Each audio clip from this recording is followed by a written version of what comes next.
Today we are answering some more questions. Thank you so much for everyone who comments and questions. These will all be on our Scott and Kelly podcast, which is on all platforms. Thank you to those of you who have left us a review. This question says, do you feel all married women should leave the workforce? This seems nearly impossible as there are jobs which are heavily female dominated, like teachers of young children and nurses, caregivers.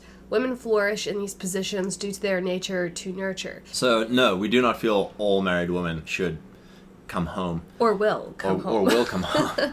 We're talking to Christians who want to be countercultural. We're talking to Christians who want to live differently to the popular culture. It's always going to be a minority. It's going to be a peculiar people. So of course, there's going to be, 80% of the world that wants to go and live on the conveyor belt of culture. So no, this is not all women.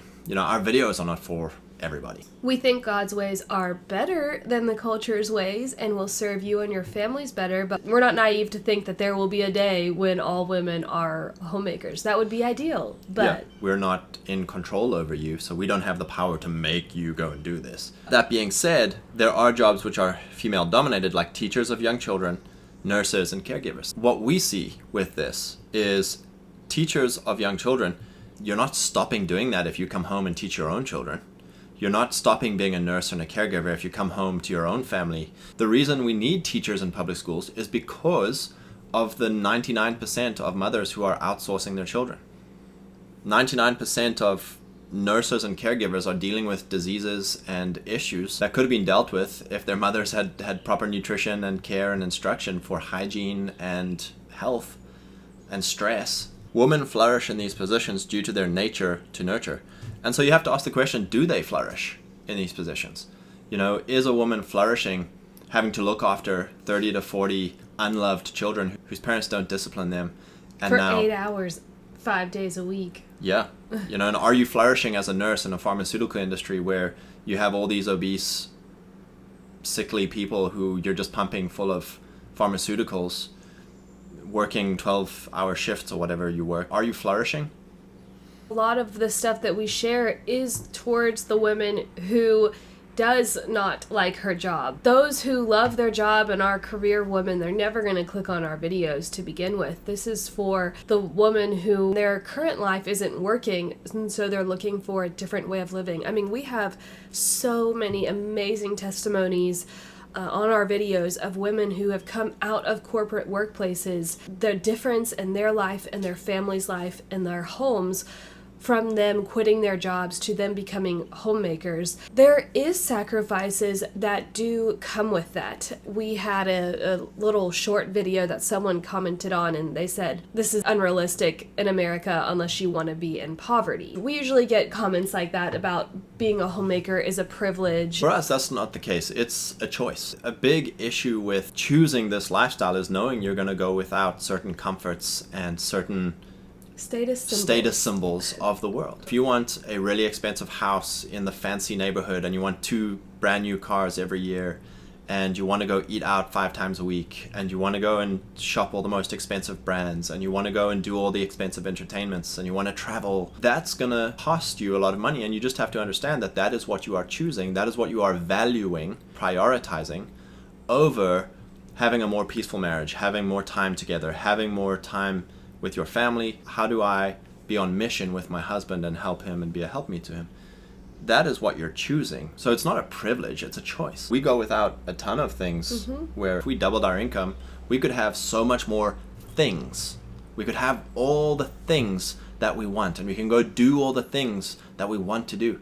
But there's an element of contentment, an element of choice, of value, where a lot of women struggle nowadays because of this desire for status symbols.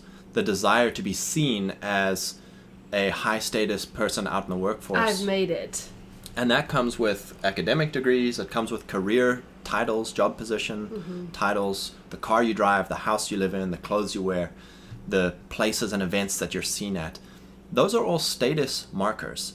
And so what you're saying is how other people see me is more important to the role that God has given me to perform in my household and with my husband. So choice issue. And we've known people who The husband and wife both work separate jobs. They live in the huge house. Outwardly, everything looks picture perfect because all the kids have the nicest brand clothes. But when you get into their inside lives, there's so much brokenness. There is kids that have turned into, well, they were tyrants as children, but have now become adult tyrants. You do have to wonder, is this the fruit of the wife working outside of the home and not being able to be fully invested in her children, in the household, and in her husband's mission, but instead pursuing an independent mission so that she could have all the luxuries to look good on the outside? There's a cost to that. There was someone that commented on something I shared years ago. I said something to the point of the ultimate fulfillment or purpose or role of a woman is to be a wife and a mother. I wasn't saying that to hurt people who aren't in those positions. I was just saying that that is what every woman longs for. I feel I have some sort of authority to say that because we are people without children. So anyways, someone commented on that post and she said something to the point of, you can have all three, be a wife, mother, and pursue a career. I remember we talked about it and we were like, well, something's gonna drop. Sure, you can have all three, and many women do, but are you gonna do all three well? And the fruit will eventually reveal itself, and unfortunately, this person is now divorced because they did put their career as a priority, and they weren't even honest with themselves about that enough to say, like, actually, yes, my career is my priority, and my children and my husband do come second to that. We've had homemaker ladies say, well, what do I say to the women who do work outside the home and they say, well, I'm doing all the same things you're doing and I have a career? I don't think they know what a homemaker does. I think they think that the homemaker just cooks and cleans, and this career woman comes home from her job and she still has to cook, she still has to clean. So in her mind, it's like, well, I do everything that you're doing. You can do it all. One, are you doing it well and with joy? Or are you angry, yelling at your children, yelling at your husband? Is life at home chaotic?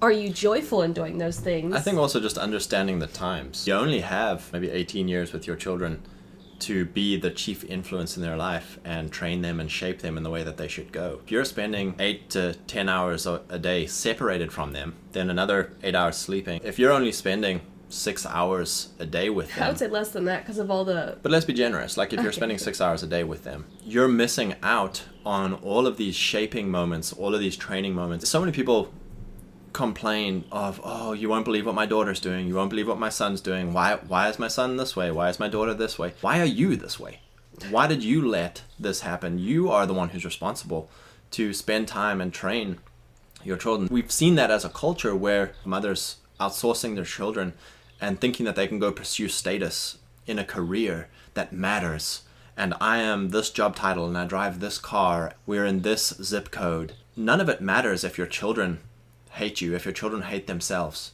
And hate God. And hate God.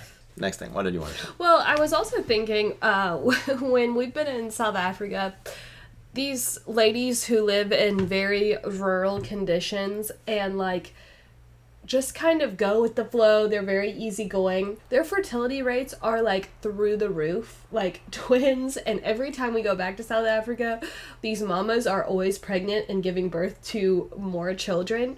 And I was like, it's very interesting because from these tribal people groups, how are they eating not nutritious foods because they're eating like pop, what do you call pop? Grits, but like white grains. Non-organic, not nutritious foods, yet they're popping babies out every few years. And I'm like, how is infertility such a big problem in America and in first world countries, yet third world countries, these ladies can't stop having children? And we were like, is it lifestyle, like this overwhelming contentment that they have? Like life is, you just do with what you have and... Hakuna Matata. Hakuna Matata. I don't know. And I think that there's something to learn Western from women them. are stressed out. Yeah. And anxious and depressed. Yeah. And I do think a lot of it comes from comparison, especially with social media these days. It's like, well, they have the dream life, and it makes you want to have those things. Yeah, it's interesting looking at these women in very rural, tribal areas of Africa and seeing, like, they're not stressed. They're not even concerned about tomorrow. Like, it is what it is, and their status markers are children. Yes, that is very true. So praise God. We bless you, bless your families.